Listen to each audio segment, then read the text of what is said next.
백년지혜에 오신 여러분 환영합니다.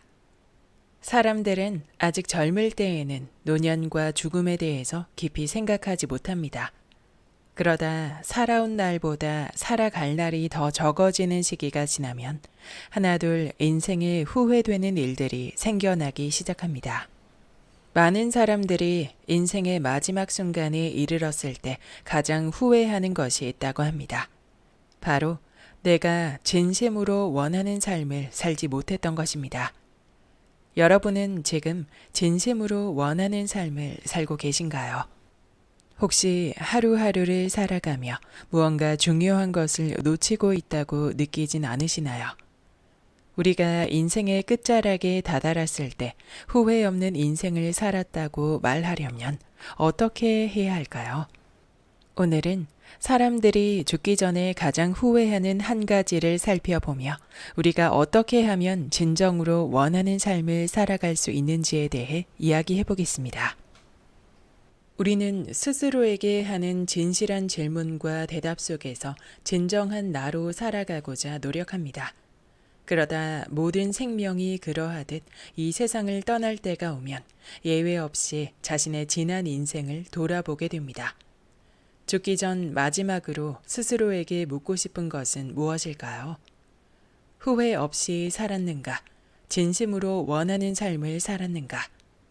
지나온 인생길, 이 질문에 대한 대답으로 매 순간 최선을 다해 살아온 사람은 만족스럽고 평화롭게 떠날 것입니다. 그러나 안타깝게도 자신이 원했던 길이 아닌 다른 사람과 세상이 기대하는 방향으로 살아왔다면 이 질문에서 자유롭지 못할 것입니다. 바로 지금이 생의 마지막 순간에 후회를 멈추게 할 수 있는 가장 빠른 시간입니다. 바로 지금. 러시아에 다리를 저는 한 가난한 농부가 살았습니다. 그는 태어나서 지금까지 한 번도 자기 땅을 가져본 적이 없었습니다. 비싼 소작료를 내고 땅을 빌려 농사를 지었습니다. 그는 농사 지을 자기 땅을 가져보는 것이 소원이었습니다. 이를 불쌍히 여긴 이웃에 사는 귀족이 그에게 제안을 했습니다. 이 귀족은 러시아의 대문호 톨스토이를 좋아했습니다. 그래서 그의 단편 소설 사람에게는 얼마나 많은 땅이 필요한가에 나오는 대사를 흉내냈습니다. 즉, 해가 뜰 때 출발해서 해가 질 때까지 출발선 안으로 다시 돌아오면 내가 밟은 땅 전부를 너에게 주겠다. 단 해가 질 때까지 못 돌아오면 다 무효라는 조건이었습니다. 농부는 너무 기뻤습니다. 평생 장애를 안고 가난하게 살아온 자신에게 이런 천재 1호의 기회가 찾아오다니 아내와 아이들에게 이 기쁜 소식을 알렸습니다. 그는 해가 뜨자마자 다리를 절며 열심히 걸었습니다. 아니, 그의 입장에서는 달렸습니다. 다리를 절기 때문에 그렇게 멀리까지 갔다 오지는 못할 것입니다. 그래도 밟고 다니는 이 땅이 자기 것이 될 수 있다니. 이 땅에 무엇을 심을지, 땅의 일부를 팔면 어떨지 등 행복한 고민을 하며 가족들이 기뻐하는 모습을 상상하고 발걸음을 쉬지 않고 옮겼습니다. 밥 먹는 시간조차 아까워 먹지도 쉬지도 않고 달렸습니다. 그렇게 달리다 보니 아뿔싸 해는 어느덧 서쪽으로 많이 기울었는데 돌아갈 길이 아득했습니다. 그래도 자신을 기다리고 있을 가족들을 위해 죽을 힘을 다해 걸었습니다. 심장이 터질 것만 같았습니다.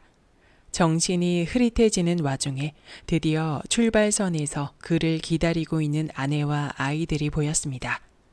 가쁜 숨을 몰아쉬며 지는 해와 동시에 출발선 안에 가까스로 들어와 쓰러진 농부. 피를 토하며 마지막 숨을 쉬고는 가족들 품에서 환히 웃으며 숨을 거두었습니다. 귀족은 그의 죽음을 애도하며 그가 밟고 온 땅의 문서를 그의 가족들에게 내주었습니다. 사람들이 죽기 전 제일 많이 후회하는 것은 꿈을 이루지 못한 것보다 꿈을 이루기 위해 최선의 노력을 다하지 않은 것입니다.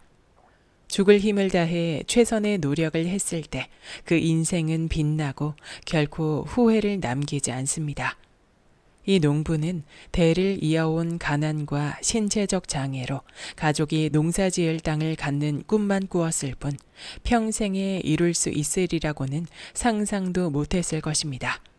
그 평생 소원을 놓지 않고 살았더니 신이 단 한 번의 기회를 그에게 허락했습니다. 죽을 수는 있어도 놓칠 수 없는 기회였습니다. 이제는 자신뿐 아니라 아내와 아이들이 더 이상 괴롭고 불쌍하게 살지 않아도 되리라 생각했습니다. 얼마나 뿌듯했을까요? 죽을 힘을 다해 불가능했던 꿈을 이루었습니다. 그 순간 그는 다 이루었습니다. 그렇기에 환히 웃으며 숨을 거둘 수 있었습니다. 그는 사랑하는 가족들을 살리고 이 세상을 떠난 것입니다. 가족들에게 땅과 함께 자신이 최선을 다한 노력을 마지막 선물로 남겼습니다. 이전의 삶이 어떠했건 그는 자신의 목숨을 바쳐 아낌없이 빛나는 삶을 살고 갔습니다. 이 농부처럼 죽을 힘을 다하고 최선을 다해서 자신이 하고 싶은 일, 꼭 이루고 싶은 꿈을 이루었다면 죽기 전 마지막 질문에 답할 수 있습니다. 지나간 세월의 후회는 없노라고. 제이 씨는 정기 검진 중에 심장 판막증 진단을 받고 가슴을 절개하는 수술을 받았습니다. 워낙 위험한 대수술이었습니다. 다시 가족들의 얼굴을 볼 수 없을지도 몰라 이별할 마음의 준비를 하고 수술실에 들어갔습니다. 다행히 수술은 잘 되었지만 완전히 낫진 않았습니다. 의사는 다시 판막 이식 수술을 받으면 10년은 더 살 수 있다며 재수술을 권했습니다. 제이 씨는 새벽녘 개천가를 거닐며 어떻게 해야 좋을지 생각에 잠겼습니다. 그때 눈앞으로 뭔가 희고 조그만 것이 날아들었습니다. 벚꽃잎이었습니다. 바람이 불 때마다 활짝 핀 꽃잎들이 흩날립니다. 봄이 왔나 싶었는데 벚꽃이 활짝 다 피더니 금방 이렇게 지고 있습니다.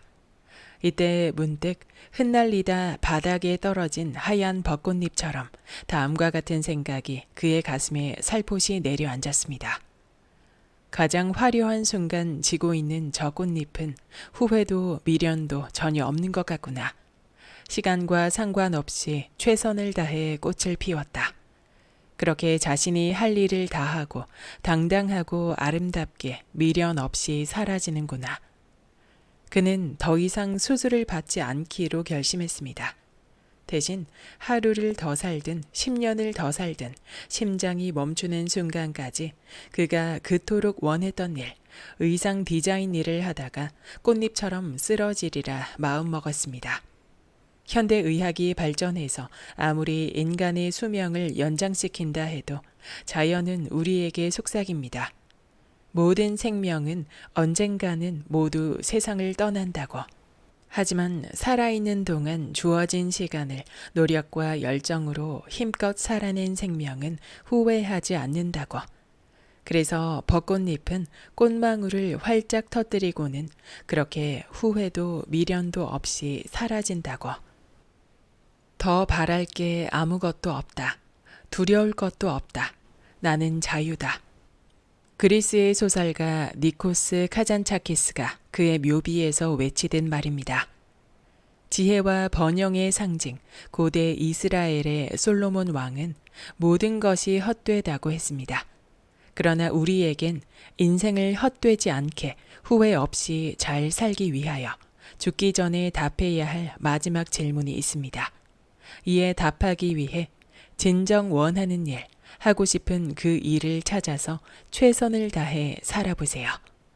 인생의 가치와 의미는 이 세상에 머문 시간의 길이와는 관계가 없습니다. 제이 씨처럼 하루를 더 살든 10년을 더 살든 관계없이 심장이 멈추는 순간까지 사랑하는 일을 찾아 최선을 다해보세요.